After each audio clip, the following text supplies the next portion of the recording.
a vida dele era contra o helenismo, até que ele tem um insight, isso depois da conversão dele. Paulo, o intelectual. Tiago, um homem, um judeu absolutamente crente, firme na sua fé. E Pedro, que não tinha grandes dotes intelectuais, porque desde criança tinha sido pescador.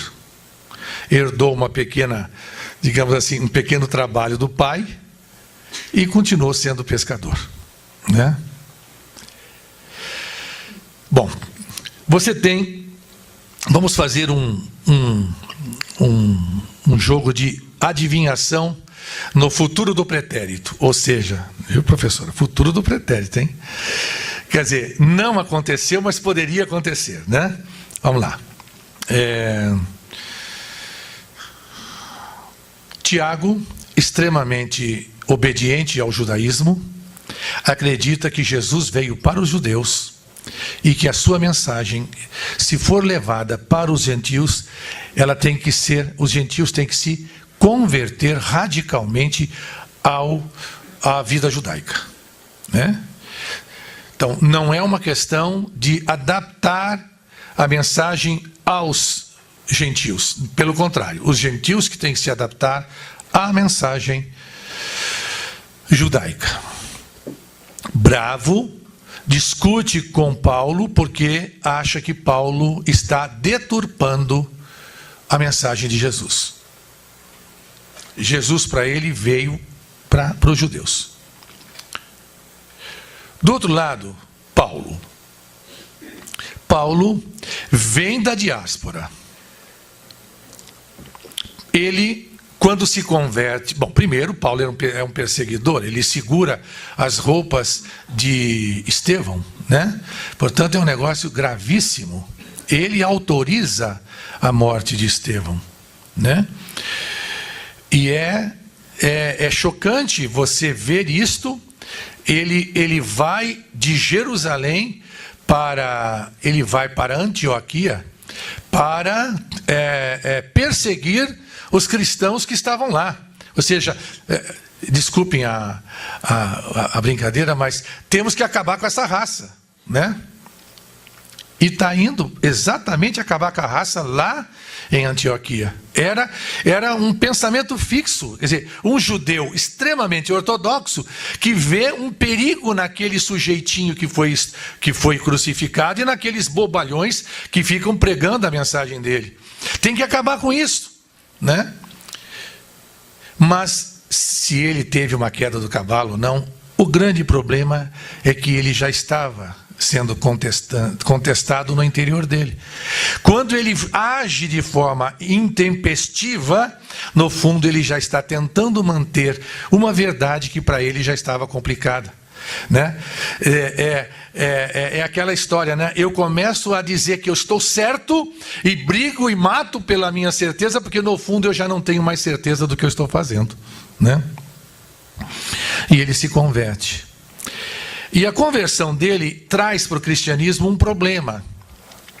Porque quando a primeira viagem dele, ele vai com Barnabé. Lembrar que a primeira viagem não é de Paulo, é de Barnabé. Ele é acompanhante de Barnabé. E os dois discutem no meio da viagem, e aí ele passa a ser o Paulo que vai fazer as viagens, né? Supremo problema desse sujeitinho que nunca se casou, era misógino, a gente percebe nele, né, isto. Quem é o primeiro cristão europeu convertido por Paulo? Não é cristão, é cristã. Esconde-se isso dos evangelhos, esconde-se isso da igreja. É Lídia, né? Que era dona de uma empresa que tingia sedas, né? Púrpura, né? Leiam Atos dos Apóstolos, né? Precisa ler essas coisas de vez em quando, né? E ela se converte. E leva todo mundo à conversão com ela.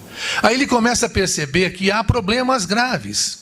Ele começa a perceber que ele está num mundo que faz perguntas complicadíssimas. que o judaísmo não tem respostas, porque o judaísmo não fazia perguntas. O judaísmo é uma religião que é a nossa base, mas é uma religião que já está acabada. Ela se origina em Abraão, que é o pai de toda uma geração, pai de todo um povo, que espera apenas a consecução da história.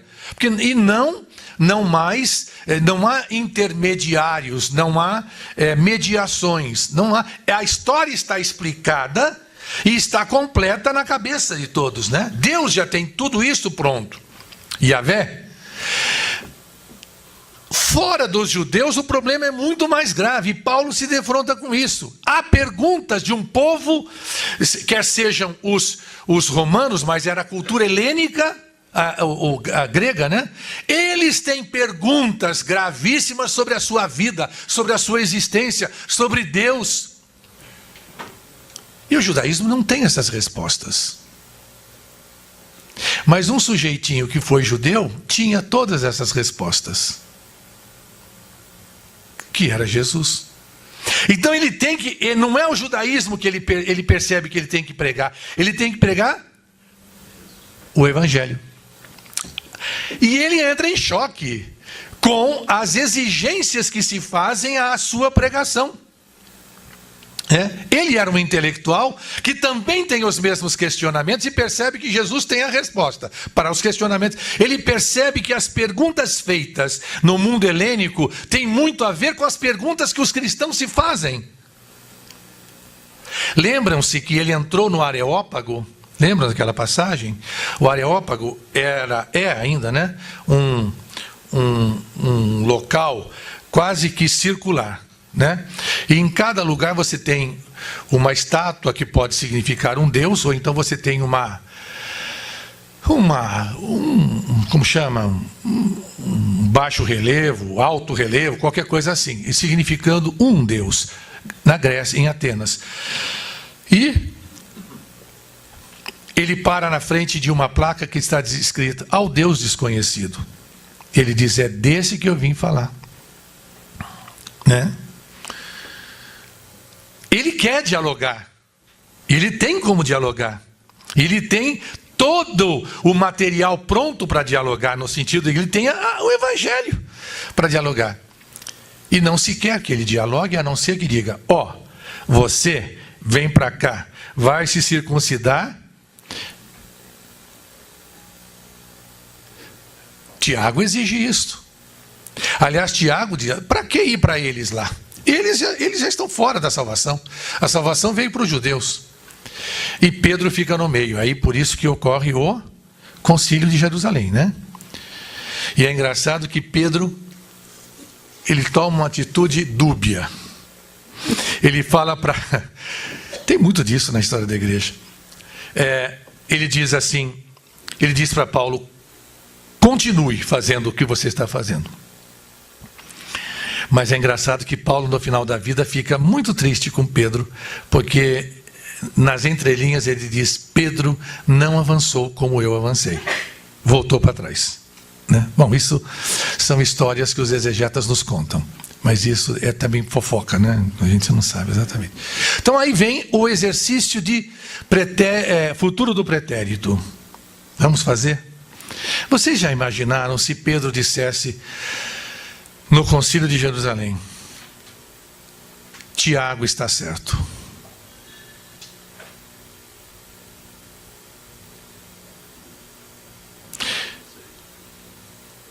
Onde nós estaríamos? Este colégio existiria?